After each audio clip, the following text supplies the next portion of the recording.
2 women from my gym pinned me against the lockers, but what they asked for wasn't my strength, it was my heart. The gym had always been a place of routine for me. Weights stacked neatly, the rhythmic thud of shoes on treadmills, the faint smell of rubber mats mixed with a sharp bite of disinfectant. I went there to stay focused, to keep life simple, but that night the air felt heavier, charged in a way I couldn't explain. That was the evening I noticed them. They weren't like the others, rushing through reps with headphones blaring. No, these 2 women moved with an ease that made the entire space feel slower, calmer, like they owned every step without trying. One stood by the mirrors, adjusting her ponytail, her arm flexing with a kind of strength that wasn't showy but quietly graceful. The other leaned against a bench, her laugh soft, low, like it had been years since she needed to impress anyone. I told myself not to stare, but my eyes kept finding them. Not just because of how striking they looked, though there was no denying that, but because there was something else in the way they carried themselves. They had that rare calmness, the kind that comes from having lived enough to know they don't need anyone's approval. Still, it wasn't intimidating. If anything, it pulled me closer. When I passed near them to grab a set of dumbbells, I caught the faint trace of perfume cutting through the usual gym smells, warm and feminine, completely out of place here yet somehow perfect. One of them glanced at me, just for a moment, and there was no mistaking it, her eyes lingered. Not in a careless way, not dismissive. It was a look that weighed something, as though she was trying to read me. I stumbled through my set, too aware of their presence. The clang of iron felt too loud, my breathing too heavy. I caught them talking quietly, their voices carrying just enough for me to hear the rise and fall of tones, but not the words. It was maddening. Were they talking about me? Probably not. And yet, every time their eyes drifted my way, a heat crawled up my neck. It wasn't just attraction. It was curiosity, almost unsettling. Why did I feel like they saw more of me in those passing glances than most people ever bothered to notice? One of them crossed the room, towel slung over her shoulder, and as she passed me, her hand brushed the edge of the dumbbell rack I was leaning on. It wasn't deliberate, not exactly, but the closeness made me feel the warmth radiating off her skin, the slight hush of her breath as she moved past. I froze, heart pounding in a rhythm no exercise had ever managed to create. For the rest of my workout, nothing felt ordinary. Every repetition, every sip of water was haunted by their presence, their laughter in the background, the way they carried themselves like a secret no one else in that gym could ever touch. And I knew, without fully realizing why, that my life had just tilted. The next few evenings at the gym felt different. It wasn't just the hum of treadmills or the rattle of weights anymore. It was the quiet awareness that they were there. I never planned my workouts around them, but somehow, our routines aligned, like the universe had decided to test my self-control. It started with glances. At first, I thought I imagined them, the way their eyes found me in the mirrors. But then one evening, as I adjusted the barbell, I looked up and caught her watching. She didn't turn away quickly, didn't pretend. Instead, her gaze held mine for just a second too long, steady and unhurried, before she bent down to tie her shoelace. That second stretched in my mind, echoing louder than the clank of steel all around me. The other woman was more playful. She had a way of moving that seemed casual but deliberate, like she knew how much space she occupied. When she passed by with her water bottle, she smiled in a way that wasn't obvious, but enough to send a flicker of warmth through me. Once, after my set, I dropped onto the bench, sweat dripping down my temples, and she wordlessly held out her bottle. Her fingers brushed mine when I took it, a light press, cool condensation sliding between our palms. "Thanks," I managed, my voice rougher than I wanted. "Don't mention it," she said, her tone light, but her eyes lingering on me as if she was measuring my reaction. That's when I realized this wasn't one-sided. From then on, every small exchange seemed to carry weight. Their conversations, once a background hum, began to feel like a private rhythm I was invited into without a word. I'd catch snippets, laughter that rose at the end of a rep, a whisper shared between them while they leaned closer than necessary. And sometimes, right after, both of them would glance my way, not bothering to hide it. My workouts grew clumsy under the pressure of their presence. Muscles burned, not from the weight I lifted but from the way my focus faltered. The gym, once a place of discipline, turned into a stage where every look, every accidental brush of skin, became part of a silent script. It was in the details. The faint scent of lavender when one of them passed behind me. The way her hand rested lightly on my forearm when she joked, "Careful, don't overdo it." The other's quiet laugh when I tried to act unfazed, my chest betraying me with a rise and fall too quick. And then there were the silences. Those long, stretched-out pauses where nothing was said, yet everything was communicated. Like the moment one of them sat on the bench across from me, leaning forward with her elbows on her knees, her eyes never leaving mine. She didn't smile. She didn't need to. The message was already clear. The locker room was usually the quietest place in the gym. Just the faint hiss of showers in the background, the muted thud of locker doors closing, the smell of clean soap and worn-out fabric softener clinging to gym bags.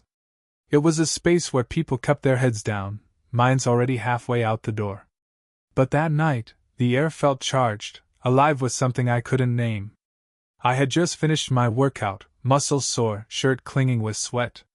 I wanted nothing more than to change quickly and leave. But when I turned the corner into the row of lockers, they were there, both of them. They weren't in a hurry. One leaned casually against the row of lockers, her arms folded, eyes locked on me like she had been waiting.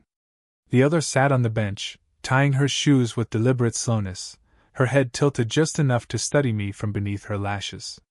The space suddenly felt smaller, the fluorescent lights overhead buzzing like they were in on some secret. I slowed, unsure, the strap of my bag digging into my shoulder. "Hey," I said softly, the words sounding thinner than I intended. "Hey," one of them echoed, her voice smooth, low, like it was meant to stay in this echoing room and nowhere else. Before I could move toward my locker, the one standing stepped forward. Not abruptly, but with a calm confidence that made my pulse trip over itself. She stopped just close enough that I felt the warmth of her presence before I even registered the distance. Then, almost in unison, the other rose from the bench, circling behind me until I felt the faint brush of her shoulder against my back. The cool metal pressed against me as I realized I was pinned, not roughly, but with intention. Their nearness drew the air from my lungs, the faint scent of soap and perfume replacing the sterile gym smell I had known for months. "You always keep to yourself," the one in front of me said, her eyes flicking briefly to my chest as though she could see my heart hammering beneath the fabric. I swallowed, unsure how to answer. I guess. Her lips curved, not into a full smile but something sharper, a question hidden in the corners. "Why?" I glanced to the side, only to feel the other woman's hand brush my arm, resting lightly near my elbow. Her touch was soft but steady, grounding me, keeping me from retreating. "We notice things," she whispered, so close that her breath, you said, her words hung in the air like a challenge, but it wasn't about muscles or bravado. I could see it in her eyes. They weren't asking me to flex or prove strength. They wanted something I hadn't given anyone in a long time. "Show us everything," she repeated, softer this time, almost like a dare. My back pressed against the cold metal, their warmth closing me in from either side. I could feel the steady thrum of my pulse in my throat. A dozen responses rushed to my lips, jokes, deflections, ways to slip free, but none felt right. And for the first time, I realized I didn't want to escape. The silence stretched. The one beside me slid her hand a little lower down my arm, her fingers grazing my skin with a touch that was gentle, patient. The smallest contact, yet it felt like a question. "Will you trust us?" My voice cracked when I finally spoke. "You don't want to see that." "I'm not." I trailed off, staring at the floor, at the scuffed tiles beneath my shoes. The woman in front of me leaned closer, so near I could see the faint line of sweat at her hairline, the softness around her eyes that only came with age and living. "Not what?" she pressed. I exhaled shakily, the words slipping out before I could gather them. "Not as put together as I look. Most of the time I feel like I don't belong anywhere. Like I'm just trying to keep up. There. Vulnerability, naked and raw, laid bare in a place where I never expected to say it. My chest tightened, waiting for laughter, judgment, dismissal. But none came. Instead, the woman in front of me reached out, placing her palm flat against my chest. The contact was firm, steady, as if she could feel the uneven rhythm of my heartbeat and was anchoring it with her touch. Her hand was warm, grounding, and I couldn't bring myself to move. Behind me, the other leaned in until her shoulder brushed mine. Her breath tickled against the side of my neck as she whispered, "That's what we wanted. Not the weights you lift. Not the act you carry. Just this." The tightness in my chest loosened, just a fraction. I looked between them, searching for the trap, but all I found was sincerity, quiet, unwavering. It struck me then, they weren't testing my strength. They were inviting me to let go of it. My throat burned as I tried to swallow down the sudden rush of emotion. Her hand stayed against my chest, steady and sure, while the other woman's fingers slid down to clasp my wrist lightly, her thumb brushing small circles into time slowed after that confession. The locker room no longer felt like a place of steel and echoes. It felt softer, smaller, wrapped in a hush I couldn't escape. My words still lingered in the air, fragile, yet instead of breaking me apart, they seemed to draw the three of us closer. Her hand was still pressed against my chest, her palm warm against the fabric of my shirt, as if she was listening not just to my heartbeat but to everything I hadn't said aloud. Slowly, she let her fingers trail upward, brushing lightly along the curve of my collarbone before pulling back. That fleeting touch left a heat behind, one that spread through me like fire that refused to die out. The other woman, still close at my side, shifted her weight until her shoulder rested against mine fully. Her arm looped gently through mine, the kind of simple gesture people make without thinking, but there was nothing careless about this. It was deliberate grounding. Her skin was cool against the damp heat of my own, and yet the way she leaned, just enough to share her steadiness, made the tension in my chest unravel. Either of them spoke right away. Their silence wasn't empty, though. It was patient, watchful, as though they understood that words could shatter what was happening, and instead they let touch say what needed to be said. When one of them finally moved, it was subtle. She reached up, brushing my hair back from my forehead, her fingertips trailing against my temple. My hair was damp from the workout, clinging to my skin, and her touch was cool, almost soothing. I should have been embarrassed, standing there sweaty, vulnerable, but somehow the way she touched me made all of that irrelevant. For the first time, I felt seen in a way that wasn't about appearances. I couldn't hold back the quiet laugh that escaped me, part nerves, part disbelief. "You don't even know me," I said, though the words lacked conviction. Her lips curved into a faint smile as her hand lingered near my jaw. "Maybe we don't need to. Maybe we see enough already." Her answer sent a shiver through me. The woman still at my side squeezed my arm lightly, her thumb making slow circles over the bend of my elbow. The smallest motion, yet it stole my breath more than any dramatic gesture could have. I turned slightly, catching her gaze. Her eyes weren't playful this time. They were soft, intent, as if she were telling me without words, "You don't have to be alone in this." It was overwhelming, the closeness, the touches, the way their presence filled every inch of space around me. But it wasn't suffocating. If anything, it felt like air filling my lungs for the first time. In that moment, affection wasn't grand or showy. It was in the brush of fingertips against skin, in the weight of an arm linked through mine, in the steady warmth of a hand that refused to let go of my heart. And I realized I wasn't afraid of being seen anymore. The silence between us was thick now, but it wasn't uncomfortable. It was charged, alive, like the air before a storm. My body still hummed with the weight of their touches, her fingers brushing my jaw, the other's arm linked with mine, and though either of them said it, I felt the question pressing down on me: where does this go? I tried to steady my breathing, but it betrayed me, shallow and uneven. My gaze darted between them, desperate to read something clear, something certain. The woman in front of me tilted her head slightly, studying me with that same calm intensity she'd worn since the beginning. She wasn't smiling now. Her expression was serious, searching, as though she was daring me to look back without flinching.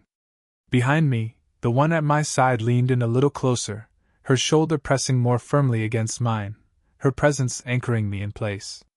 Her hand slid down from my arm to rest near my wrist, fingers brushing the edge of my palm. The touch was tentative, like she was giving me the choice, to pull away or to hold on. I didn't move. My chest tightened with a kind of fear I hadn't known in years. Not the fear of rejection, but the fear of wanting too much. I was standing between two women whose eyes both held something unspoken, something I couldn't ignore. And yet, with that desire came the heavy weight of hesitation. If I reached for one, would I lose the other? If I did nothing, would the moment dissolve, leaving me to wonder forever what could have been? I opened my mouth, but no words came. Then it happened, subtle, almost imperceptible. They glanced at each other over my shoulder, a brief meeting of eyes. No words, no nods, just a shared look that carried more weight than speech ever could. When their gazes returned to me, I realized I wasn't the one making the choice at all. They already had. The woman in front of me stepped closer, erasing the little space left between us. Her hand, still resting against my chest, slid upward until her fingers curled lightly around the base of my neck. Not gripping, not pulling, just resting there, claiming that small piece of me. At the same time, the one beside me pressed her palm against the back of my hand, her fingers threading slowly through mine. My pulse leapt so hard I thought they must have felt it. I stood frozen, caught between the heat of one touch and the steadiness of the other. My eyes flicked helplessly from face to face, searching for some hint of what they wanted me to do, but their expressions gave nothing away. Only patience. Only quiet insistence. And in that stillness, I understood, this wasn't about choosing one or the other. This was about whether I was willing to step into something bigger than fear, something that defied the rules I thought I knew. The choice wasn't about them. It was about me. For a long moment I didn't move. My body was taut with tension, caught between the weight of their eyes, the heat of their touch, and the rush of emotions I couldn't quite control. But then something shifted, not in me, but in them. The woman in front of me smiled first. It wasn't teasing, and it wasn't smug. It was gentle, almost tender, softening the sharp line of her jaw. Her hand slid down from my neck, tracing lightly over my shoulder before falling away, leaving behind a warmth that lingered like a memory. Beside me, the other woman squeezed my hand once, firm and reassuring, before letting her fingers relax so that I could hold on if I wanted. I did. My hand tightened instinctively around hers, and her answering smile was quiet, luminous, as though I had given her an answer she'd been waiting for. The air shifted. The pressure that had pinned me against the lockers broke, and instead of feeling trapped, I felt free. Free in a way I hadn't expected, free in a way that wasn't about escape but about belonging.